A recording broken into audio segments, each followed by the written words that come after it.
جو رویہ ہماری عدالتوں کی طرف سے سامنے آیا ہے، جس طرح یہ وکلا بتا رہے ہیں اور کئی چیزوں سے ہم لوگ واقف ہیں، یہ نہ وہ ایویڈنس دیکھ رہے ہیں نہ وہ سن رہے ہیں، بلکہ ایسی بونگی باتوں پر وہ ایسے خطرناک قسم کے ملزموں کو چھوڑ رہے ہیں. تو اب آپ تمام صحافی حضرات بتائیں کہ پھر پیچھے کیا رہ جاتا ہے کہ ہم یہی نعرہ بلند کریں کہ منصب نبیت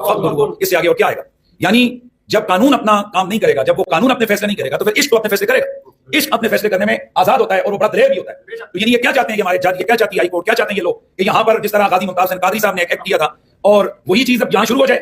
اور پھر کیا اب بتائیں، آپ لوگ بتائیں، ہم آپ کو اس اچھے فورم پر قانونی راستے سے اور اس حوالے سے ہم نے آپ کی وزارت سے، ہم اپنے آرمی چیف سے، اپنے اداروں کے بڑوں سے پوچھنا چاہتے ہیں کہ چیف صاحب اگر آپ کو گالی دی جا رہی ہو یا میں یہاں ایجنسیوں کے جو بڑے سربراہ ہیں ان سے پوچھتا ہوں کہ چیف جسٹس کو اگر کوئی گالی والا پوسٹ یا چیف آف آرمی اسٹاف کو اگر کوئی گالی والی پوسٹ وہ شیئر کرے گا تو کیا اس سے یہ پوچھا جائے گا کہ تو کس اکاؤنٹ سے تو نے کیا ہے؟ یا یہی چیزیں وہاں بھی آپ لوگ دیکھیں گے؟ ابھی ایک مذہبی جماعت کے سیکنڈ جو ان کے لیڈر کے سربراہ تھے، ان کو صرف چیف جسٹس کو، سب کا چیف جسٹس کو دھمکی دینے کے جرم میں 37 سال قید سنائی گئی. 37 سال کے انہوں نے بھی ختم نبوت کے حوالے سے اپنے جذبات کا اظہار کیا تھا، حالانکہ اسی چیف نے اپنے اس فیصلے کو غلط سمجھتے ہوئے اسے ریورس کیا. اس کا مطلب ہے کہ وہ جو پہلا فیصلہ تھا وہ غلط تھا، اور ایک عاشق رسول، ایک محب نبی، وہ یقیناً بعض اوقات جذبات میں باتیں کر سکتا ہے اور کرتا ہے، اس کے ایمان کا تقاضا ہے. تو اب ایک چیف جسٹس کے خلاف صرف ایک دھمکی امیز گفتگو ہوئی، اس کو جذبات کا یا احساسات یا اس جو سرکمسٹانسز تھے ان کا بینیفٹ نہیں دیا گیا اور اس بندے کو 37 سال کے لیے سزا سنا دی گئی عدالتوں نے. تو میں پوچھنا چاہتا ہوں کہ جہاں ڈی این اے پازیٹیو آ رہے ہیں، باقی تمام چیزیں، تمام ایویڈنسز 100% جناب وہ پورے ہیں، تو اس کے باوجود جب ان کو چھوڑیں گے تو پھر بتائیں کہ پاکستان اب کدھر، مطلب کیا چاہتے ہیں ہم لوگ، کیا کریں، کدھر جائیں؟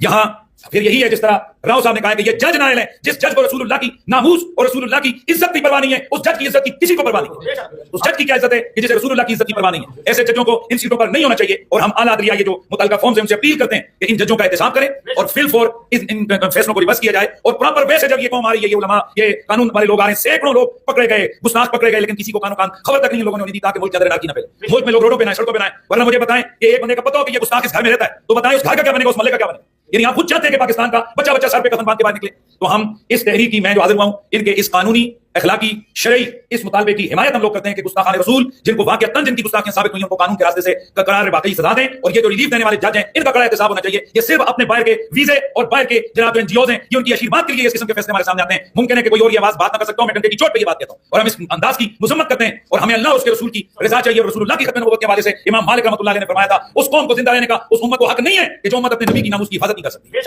اس میں آپ تمام صحافی حضرات بھی، جس طرح ہمارا رائٹ ہے، ہمارا حق ہے، اتنا ہی آپ کا بھی حق ہے، اتنا ہی آپ کی بھی ذمہ داری ہے کہ اس آواز کو اٹھائیں اور یہ جو پراپر راستہ ہے تاکہ اس کے ذریعے سے معاملہ حل ہو.